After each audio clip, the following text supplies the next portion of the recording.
세계적 악재에 대해서 큰 불을 끄고 잔불을 이제 끄고 있는 상황인데 옆 섬나라에서는 불꽃놀이가 이제 막 시작되고 있습니다. 그것도 아주 화려하게요. 그리고 오늘 일본 의사들의 안타까운 폭로에 대해 이야기해 보려고 합니다. 일본에선 세계적 악재로 인한 증세가 상당히 중증이 아니면 세계적 악재 검사를 받을 수 없다는 사실이 도쿄도 의사회가 일선 의사들에게 배포한 문서를 통해 드러나 현재 일본 내부에서 상당히 큰 파문이 일고 있습니다. 14일 발매된 주간 아사히는 담당의 외래 진단 수순 초진의 경우라는 제목의 도쿄도 의사회 문서를 한 의사로부터 제보를 받아 관련 내용을 아주 상세하게 보도했는데요. 우선 지난달 26일 작성된 이 문서는 세계적 악재 감염이 의심되는 환자가 처음 병원을 방문했을 때 감염 여부를 판단할 수 있는 유전자 검사, 즉 PCR을 하는 기준을 순서대로 제시하고 있는데요. 문서를 제보한 의사는 이것은 도쿄도 의사회가 도내 개업의에게 배포한 문서라며 순서도는 PCR 검사를 받는 대상을 짜기 위한 것이라고 이야기는 했지만 우리나라와 비교해 봤을 때에는 전혀 이해할 수 없는 순서도였습니다. 우선 복잡한 순서도의 첫 머리에는 일본 후생 노동성이 홈페이지에서도 공개한 발열 37.5도 이상, 권태감 등의 기준이 제시되어 있는데요. 아울러 더 나아가 호흡곤란, 과다호흡, 그리고 청진시 거품 소리 등 폐렴 의심 증상이 있으면 혈액 검사와 흉부 X선 검사를 한다는 내용도 있는데 이런 증상이 나흘 이상 개선되지 않는 경우 세계적 악재 검사를 받을 수 있다고 되어 있어요. 하지만 이렇다고 세계적 악재에 대한 검사를 일본인들은 받을 수 없었습니다. 동시에 충족시켜야 되는 조건이 있는데 세계적 악재 검사를 받으려면 발열 37.5도 이상, 앞서 말씀드렸죠. 그리고 동맥혈 삼소 포화도 93% 이하, 폐렴 증상이라는 이 세 가지 조건을 모두 동시에 충족해야 한다는 것이죠. 발열 37.5도 이상이고 폐렴 증상에 있어도 산소 포화도가 만약 93% 이하가 아니라면 세계적 악재 검사를 받을 수 없다는 이야기입니다. 산소 포화도란 사람의 혈액 속에 헤모글로빈과 결합된 산소량의 최대치를 백분율로 나타낸 수치로서 95%에서 100% 사이를 정상 범위로 보고 있는데요. 실제 제가 이 산소 포화도 93%의 기준에 대해 알아보니 우리는 일반적으로 정상인이라면 통상 98% 수준 정도의 산소 포화도로 살아가고 있습니다. 하지만 일본에서 제시한 이 93%의 산소 포화도는 쌕쌕거리거나 하하 소리를 내며 죽을 정도로 괴로운 상태라고 합니다. 사실 이 정도면 거의 확진이나 다름이 없는 상황인데 이것 또한 일본 아베 정권이 당장 확진자 수를 줄이려는 방법으로밖에 보이지 않는데요. 즉 죽기 직전인 사람만 사실상 세계적 악재 검사를 받을 수 있다는 이야기입니다.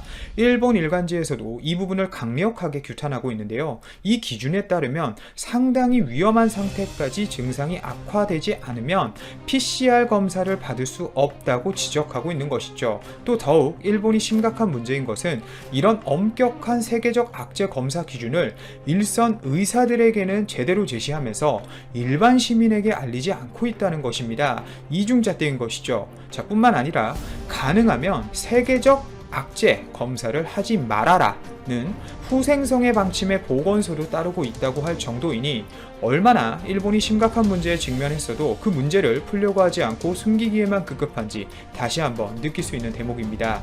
하지만 숫자는 속일 수가 없는 것이죠. 이렇게 엄격한 기준을 제시했지만 세계적 악재 검사를 하는 도쿄도의 양성 판정률은 약 40% 수준에 달하는 상황입니다.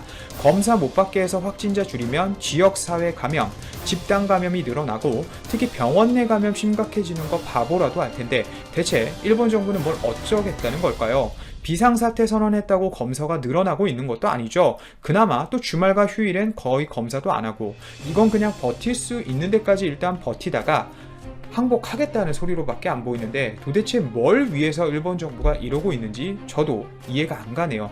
이와는 너무나 다르게 우리나라 한국이라면 37.5도가 넘고 증상이 개인적으로 의심된다면 선별진료소를 통해 진료를 받고 드라이브 스루를 통해 검사를 받은 뒤 자가격리를 취하고 있는 모습을 보여주고 있는데요. 일본과는 너무나 다른 모습을 보여주고 있습니다. 한국과 일본이 전혀 다른 모습을 보여주는 것은 이런 검사 수뿐만이 아닙니다. 이제는 일본이 의료 붕괴까지 와버린 상태인데요.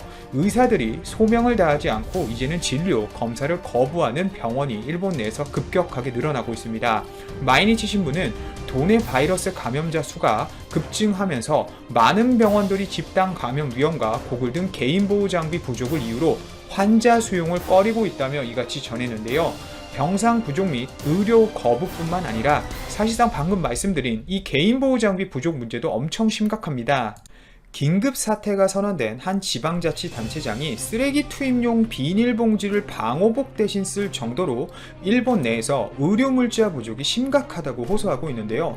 오사카의 민영방송인 이 MBS-TV에 따르면 마세이치로 오사카 시장은 14일 열린 기자회견에서 쓰레기 봉지를 뒤집어 쓰고 의료 현장의 사람들이 치료를 하는 상황이라고 방호복 수급 상황을 설명해 일본이 얼마나 현재 심각한 상황인지 여실히 보여주고 있습니다. 일반적으로 정부 관계자라면 이런 말 하기 쉽지 않았을 텐데 얼마나 아베 선에서 대책을 빨리빨리 내려주지 않으면 답답해서 이런 말을 TV에서 해버렸을까요? 심지어 직접 나와서 비옷 구걸까지 하고 있습니다. 마세이 시장은 의료 현장에 현재 마스크, 방호복, 장갑 등이 모두 부족한 상황이라며 비옷 재고품이 있거나 집에 사용하지 않은 비옷이 있으면 사드릴 것이니 꼭 연락을 달라고 직접 말한 겁니다. 이게 지금 방호복 문제뿐만이 아니라 소독용 알코올도 부족한 상태인데요. 심지어 일본 후생노동성은 소독용 알코올 대신 도수가 높은 술이나 공업용 에탄올을 사용할 수 있도록 하라고 각 광역자치단체에 통지한 상태입니다. 여기에도 가이드라인을 아주 자세하게 주는데 진짜 일본 이거 심각합니다. 그런데 이 와중에 대장 원숭이는 정신을 못 차리고 망언을 또 해버리는데요. 대장 원숭이가 이 세계적 악재 사태에 늑장 대응을 했다는 비판 여론에 대해서 전혀 대응이 늦었다는 지적은 맞지 않다고 반박을 해버린 것입니다. 교도통신에 따르면 아베 총리는 이날 중의원 본회의에서 출석한 자리에서 세계적 악재 확산에 따른 정부 대응과 관련해 감염 확대 상황을 객관적 사실로 평가하는 한 객관적 사실로 평가할까요? 일본이? 외국과 비교해도 우리나라, 일본의 대응이 늦었다는 지적은 맞지 않는다 라는 정신나간 소리를 하고 있는데요. 뒤늦은 긴급사태 선언 이후에 하루 확진자가 수백 명씩 쏟아져 나오고 있고 대부분 중증 환자인데도 불구하고 어떻게 입에서 저런 말이 나오는지 모르겠습니다. 아베 총리는 지난 주말에 또 세계적 악재 확산 유행 국면 속에 자택에서 또 강아지랑 휴식을 취하는 모습을 트위터에 공개했다가 논란을 자초하기도 할 정도로 정신을 못 차리고 있는데요.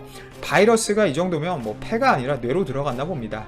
이거 트위터 나오자마자 비판이 아주 쇄도했었고 실제로 긴급사태 이후 아베 총리에 대한 지지율이 5% 이상 급락하는 여론조사 결과까지 나오고 있죠. 심지어 지지하지 않는다는 응답의 비율이 지지한다 보다 높은 건 요미우리 조사에선 2018년 5월 이후 처음입니다. 상케이신문 조사에서도 동일하게 지지하지 않는다가 지지한다 보다 훨씬 높았습니다.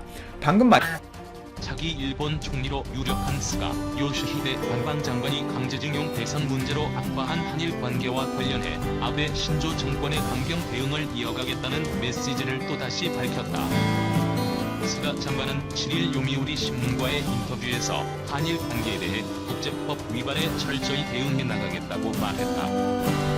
그는 전날 상케이 신문 인터뷰에서도 한일 관계와 관련해 1965년 체결된 한일 청구권 협정이 한일 관계의 기본이라면서 그것을 고집하는 것이 당연하다고 말했다. 아베 정권은 2018년 10월 한국 대법원의 강제징용 대상 판결이 국제법 위반이라고 줄곧 주장했다. 그동안 스가 장관은 정부 대변인으로서 기자회견을 통해 징용 피해자 배상 판결은 한일 청구권 협정에 어긋나기 때문에 국제법 위반이고 한국이 해결책을 가져와야 한다고 반복적으로 주장했다. 총리가 되고 나서도 이 같은 입장을 이어가겠다는 의지를 재확인한 것으로 분석된다. 스가 장관이 최근 인터뷰에서 징용 문제에 대한 기존의 강경 노선을 잇따라 밝히면서 한일 관계 개선이 당분간 힘들 것으로 보인다. 이런 가운데 스가 장관의 지지도는 상승하고 있다. 요미우리 신문은 4에서 6일 실시한 여론조사에서 자민당 총재 후보 3명 가운데 차기 총리로 적합한 인물을 묻는 항목에서 스가 후보를 뽑은 응답자가 46%로 가장 많았다고 실일 보도했다. 그런데 요시히데 스가 장관이 일본은 정보 통제 후진국에서 탈출시키는 것을 최우선 과제로 삼아 디지털청을 설립하겠다고 박 기자 일본의 실상이 더욱 주목을 받고 있습니다. 스가 장관은 6일 코로나 대처 지원을 통해 일본 비행정의 진성이 드러났다고 말했는데 이 관련 정책을 내각부 경제산업성 총무성 등이 나눠서 했기 때문이라는 분석을 내놓고 있습니다. 이는 전국민 재난지원금 지급에 일본은 4달반이나 걸린 반면 한국이 이 조안의 완료에 큰 자극을 받았기 때문입니다. 일부는 사실 2001년 이 기본법을 시행하고 디지털화를 꾀지만 현재도 도장과 팩스를 버리지 못하고 있습니다. 실제로 중소기업의 60% 이상이 단임 업무가 필요해 재택근무를 할 수 없다고 답한 바도 있습니다. 그리고 작년 7월 블룸버그는 일본 소프트뱅크가 전세계 75개의 일본기업에 1,000억 달러를 투자했지만 일본 기업은 단 하나도 없었다고 지적해 일본 기업 주차 희망을 버렸다고 분석하고 있습니다. 실제로 2018년 기준 기업 가치가 1조 원 이상인 유니콘과 이어 비미국 250개, 중국 91개, 한국은 6개인 반면 일본은 단 1개였던 것으로 나타났습니다. 그런데 놀라운 것은 일본이 한국에게 이를 의지하고 있다는 것입니다. 가장 대표적인 것이 네이버가 일본 라인 주식회사를 세워 국민 메신저가 되어버린 것입니다. 이 라인의 네이버 창업자인 이혜진 의장이 일본에 체지하며 직접 개발 프로젝트를 추진했고 한국인 디자이너가 오리지널 캐릭터를 만든 것으로 나타났습니다. 그리고 이번에 일본인 5천만 명이 사용하느냐 우제펜과 도합자 법인을 설립해 이혜진 의장이 초대 대표이사 회장으로 선임된 것으로 나타났습니다. 실제로 라인 메신저는 일본인 8,300만 명이 가입해 있습니다. 그리고 이분은 카드 결제 비율이 20%가 안 돼 현대카드의 결제 시스템 수임을 결정한 기대했습니다. 이를 바탕으로 2025년까지 현금 비결제 비율을 80%까지 끌어올린다는 계획을 세운 것입니다. 그리고 삼성전자는 약 2조 4천억 원 규모의 5g 장비를 일본 2위 통신사 KDDI에 2024년까지 공급하는 계약의 체결한 바도 있습니다. 더군다나 이번에 삼성전자가 미국 미래통신업자 버라이즌에 7조 9천억 규모의 5g 장비 공급 계약 임자와의 대리기로 가장 재미를 본 것은 삼성이었다며 큰 부러움을 나타내고 있습니다. 사실 이동통신 역사를 살펴보면 시리즈를 최초로 도입한 곳은 일본이었고 4g는 2009년 유럽이 왔으며 5g는 2019년 대한민국이 최초비를 쓴 바 있습니다. 그리고 한국은 2028년 상용화를 목표로 6g 개발에도 착수해 일본을 압도하는 상황입니다. 그런데 일본인들이 걱정하는 것은 디지털화가 문제가 아니었습니다. 이번에 차기 총리에게 묻고 싶은 것이 란 주제로 설문조사를 했는데 2위가 정치의 신뢰 회복에 관한 것이었고 2위가 외교 안보였다는 것입니다. 그밖에 3위가 경기 대책, 4위가 코로나 대책, 5위가 헌법 개정 등으로 나타나고 있습니다. 때문에 일뿐인데 댄스가 정관의 디지털화 계획에도 우선 장관뿐 아니라 보좌관 도민간인으로 등용하고 정치인의 간섭이 없는 상태에서 운영하라고 강조하고 있습니다. 더군다나 현재 이 담당 장관이 있기는 하지만 PC도 사용하지 못해 이사에게 맡기고 있다며 분통을 터뜨리고 있습니다. S과 장관은 7일 아사히와의 인터뷰에서 새 총리에 오를 경우 당직자와 강요 인사에 대해 각 파벌의 요구를 받아들이지 않고 사전에 협의도 하지 않겠다고 말한 것으로 나왔습니다. 증인제 등용에서 전문 지식이 있는 사람과 계약 의혹이 있는 사람을 등용하겠다고 한 것입니다. 이는 5개 팔물로부터 지지를 받았지만 각 파벌의 주도권 싸움에 대비한 발언으로 볼 수 있습니다.